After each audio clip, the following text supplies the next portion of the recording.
I'm Jeb Butler of the Butler Law Firm. Hey, I'm Graham Roberts with Butler Law Firm. So why are we here today, Graham? I wanted to talk to you guys about a case I had recently involving a couple of my clients, mom and dad and their 4-year-old child who got hit by a drunk driver. Okay, so that seems like a pretty straightforward case. Why don't you tell us some more details about what happened? It's straightforward in that it's gross negligence on the part of the driver who hit my clients. Accident happened on July 4th. Mom, dad, and their son were on their way home from a cookout about 5:30 in the afternoon, and this drunk girl ran a red light, just completely blitzed out of her mind and T-boned my clients. Very, very bad wreck. Fortunately, my clients were not seriously injured. However, they did have pretty substantial soft tissue injuries that required months of treatment and specialized care. So how did they know, I know I'm not supposed to ask the questions, but how did everyone figure out that the at-fault driver was drunk? Was she just falling down, obvious, or?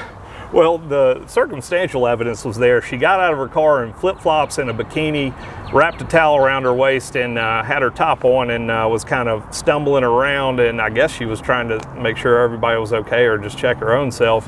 Cops arrived on the scene. Multiple witnesses told her to stay there, and the cops approached her. They could smell it. Her eyes were bloodshot. She was slurring her words. They submitted her to a field sobriety test, which she failed tremendously. The cops. What does that mean? The records in the arrest report that we were able to obtain through open records request, no, by all means, revealed that the walk and turn and the other tests, she couldn't perform even the first part of each of those, which is usually pretty good evidence that or probable cause for driving under the influence. And they searched in the back of her vehicle and found 6 Bud Light Limeritas, in addition to some other refuse that had already been consumed. The working theory is that she had been at a pool party on July 4th, having a good time, nothing wrong with that, but she made the mistake of getting behind the wheel afterwards. You don't do that. So can I make one point before we go on? Yeah. So police officers, I'm looking at the police report now, they normally don't they didn't become police officers because they enjoyed typing. So normally your police report is pretty short. You'll get like that much text. Here's what we got in this We have multiple pages of text. Apparently this officer was quite fired up about the Limeritas because there's a full page and it keeps on going to the next one. So I was gonna ask, you're focusing on this DUI and all this DUI evidence. Why is that important in the context of a case like this? I mean, she's liable, so.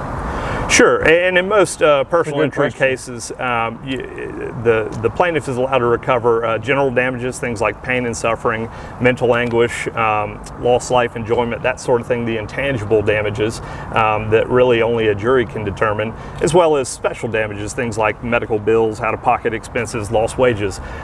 In a case with aggravating factors such as a DUI or even a hit-and-run case, juries in Georgia are allowed to impose what are called punitive damages, damages intended to punish this type of behavior that the public seems to rightly so feel is egregious or wanton, and it shows neglect that they clearly are not concerned with the circumstances or well-being of others around them. And so that's why we really honed in on the DUI aspect of this case. You know, in a typical tort case, kind of case that we bring, the plaintiff can recover compensatory damages, damages to compensate him or her for what's gone wrong. And that's all. Unless what the defendant did was so bad that Georgia law allows the jury to punish that defendant and to impose more damages to deter or other people or to keep other people from doing the same thing. And that's what punitive damages are. That's right. Drinking and driving is just like a common, almost archetypal the example in a car wreck case. That's right, along with hit and run. Again, sure. the idea is that we want to punish and deter this type of behavior from happening again. And to that end, had this case proceeded with litigation, I would have made sure that the jury was aware of just how intoxicated she was and how dangerous her actions were to the livelihood of not only my clients, but everybody else on the road that day. Yeah, so it sounds like you settled this case before you got to a jury. So how were you able to leverage the fact that the at-fault driver was DUI at the time? And how much did you get? Well, good questions both. So in order to solidify what we thought was the working theory that she was drunk as a skunk, we submitted open records requests to the arresting police department. We were able to obtain the arrest report and some of the other citation information. We were not able to obtain the officer's body-worn footage, which I was really hoping to get to see how that conversation went down. The reason for that is because her underlying criminal investigation was still pending. Nevertheless, in my dealings with this lady's insurance company, I made it very, very clear that if they did not meet our demand, that we were going to go and take this case in front of a jury, and that we were going to not only ask for those compensatory damages that Jeb asked for, but we were going to make a point to show that this lady's conduct needed to be punished, and that she in particular would be responsible for that type of wanton behavior. So, how much did you get? Okay, all right, fair enough. Total, Couldn't dodge the question one time. Total, all in, we got $185,000 for my mom, dad, and 6-year-old son, 6-year-old. Fortunately, again, their injuries were not that bad. Their medical damages were relatively reasonable, but it was 2 or 3 months of ongoing treatment 3 times a week. But really, the X factor was that DUI and the charges pending against this drunk lady, and that's where the insurance company didn't really budge much in terms of trying to negotiate with me after my initial demand. So what sets Butler Law Firm apart when you're considering hiring an attorney for a case like this? Good question. I think what sets us apart and is proof in the pudding in this case is our due diligence. We're willing to pay attention to the little details, go that extra mile, go ahead and get these reports, the supplemental reports from open records requests, interview the witnesses to make sure that we got their take and had their testimony lined up in the event that we needed it for trial, and then ultimately throw the book at them and not back down when the insurance company tries to cut a fast one by us.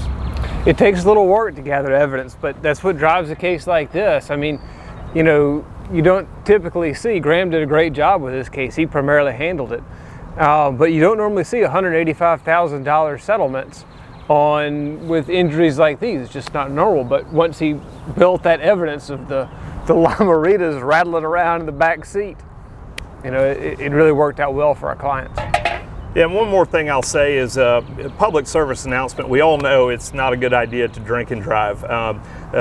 Johnny Law is going to come and get you, and you're going to pay, assuming you even make it out alive, you're going to spend some time in jail.